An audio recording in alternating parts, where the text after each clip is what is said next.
Hello and welcome everyone, this is Adam from Critical Impact Gaming, and today I have an epic Wi-Fi battle for you against someone by the name of Walker. Now this was just a random battle, we didn't communicate or anything, just a random battle, but it was really fun so I thought I'd upload it. So my opponent's going to go ahead and start off with his Cloister, as I'm going to lead off with my Jiraiya.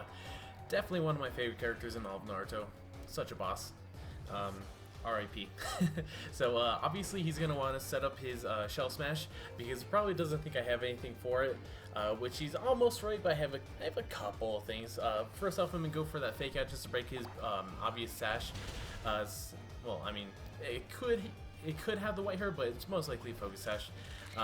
So I'm going to fire for C-Bomb since I am still a little bit faster than him before his boost right here.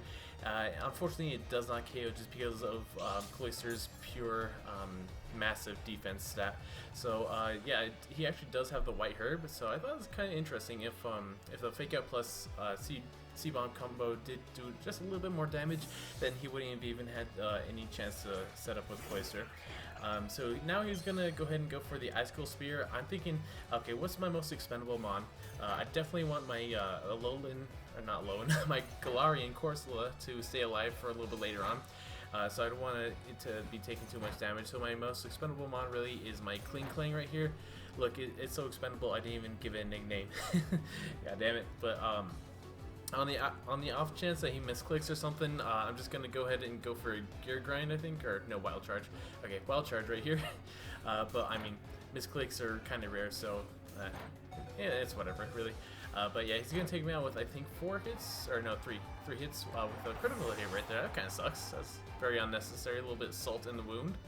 But now I'm going to be able to go out into my Jiraiya because I do have Fake Out. It's going to cost me 10% because of the Life Orb recoil, but honestly it's worth it to stop a sweep because, I mean, you know, nobody likes to get swept. Now he's actually going to make, honestly, a pretty stupid move. Maybe he forgot that Fake Out still has priority and still does damage, it just doesn't flinch you, or maybe he thought he could live it. I don't know. But he decided to go Dynamax. You can't even see any HP increase right there because it's already so low. He probably has like maybe 5% HP, and that's definitely not going to be able to survive a Life Orb Fake Out from a Shift Tree. Oh, if you couldn't tell by looking at my team already, this is an RUBL team. I was really hoping to use an RU team, but Shift Tree and Goomdra were just too good not to use, honestly. I mean, this team doesn't even have very good synergy, but it was fun to use, so that's all that really matters. So now he's going to go ahead and send out his Arcanine, which definitely has the potential to outspeed me. I know a lot of Arcanines are bulky these days, but it could be a max HP, or it could be a max attack and max speed Arcanine, which looks like it might be the case for this time around. So I'm going to go into my Galarian Corsola. He goes for a Flare Blitz, does hella damage considering a max HP and max defense with an Eviolite, and he's actually able to get the burn, so it's very unfortunate for me. I think I just take this opportunity to go ahead and sub some Stealth Rocks as he actually switches out, which I don't really know why. He could have stayed in. I mean, I guess I could have just used Strength Slap on you to get back my HP and lower your attack, but definitely could have just stayed in and gone for like one more Flare Blitz, maybe gotten a high damage roll and taken me out, because I'm already at like 55%. But whatever, I got my rocks up and I don't think they're going anywhere anytime soon. He does have a Pokemon that could be a potential spinner, but I don't really think it's going to come out anytime soon. So he does go for the Dark Pulse with the Hydreigon. I did have to sack my my physical wall here, or I guess my second physical wall being my Galarian Corsola, to a Dark Pulse from that Hydreigon, which kind of sucks, but now he's got the Curse Body, and I'm just going to test to see if he's Life Orb or if he's Choice Scarfed. If he's Choice Scarf, he's going to be forced to switch out, but I don't know if he just didn't pay attention to the screen when the Curse Body went up or what, but he actually stays in and goes for a Struggle, confirming that he is indeed Choice, probably Scarf, but who knows for sure. But I am able to get up a Flame Charge, and then I go for another one on his switch out as he goes out into his Arcanine, which is a very good switch because he isn't going to be able to get the Intimidate off on me. So that -1, it really kind of negates my potential sweeping possibilities with this Flareon, especially since now he's going to eat up a berry. The 30% berry? Or no, it's just a citrus berry, that's 25%. Never mind. So my Gust Boost is kind of negated here, because of that Intimidate, but I'm going to go for a Facade anyway just because it's my strongest move against a fire type like Arcanine. Unfortunately for me, he does go for the Morning Sun, which is kind of surprising. I thought this was a physical attacking Arcanine, which you don't really see Morning Sun on. It's typically just 4 attacks, but that's definitely interesting though. I'm going to go for a second Facade, and it does actually take it out, so that's pretty nice. I'm going to take a lot of poison damage this turn, bringing me down to the yellow range, like 45% give or take. So Fluffy Butt, you're not looking too good right now, buddy. You need to take a little break pretty soon here. I'm not really sure what my opponent's thinking. He definitely should have gone out into Hydreigon, unless he knew I had the superpower, which I guess is, yeah, it's like the comments on Flareon, so I guess that's good that he didn't go into Hydreigon. But because of the Intimidate earlier, my Flare Blitz unfortunately is not enough to OHKO the Machamp. But I mean, it did do a lot though, don't get me wrong, it did a lot of damage. So now my Flareon's gone, but it did a lot of damage to his team. It took out his Arcanine, did a little bit of damage to his Hydreigon, and almost took out his Machamp. So I'm proud of you, Fluffy Butt. You did good. Now I'm gonna go into my Wailord. It's funny. Wailord is actually used so little that it's actually untiered by Smogon. It's below PU, below ZU. It doesn't even belong in a tier anywhere because it's so bad. But I like to make things like this work. So. I'm pretty sure he's not going to be able to outspeed me because I do have max speed EVs. Even though I am modest in nature, I do have max speed investment. And I'm just going to go for a Water Spell on the chance that he wants to switch out.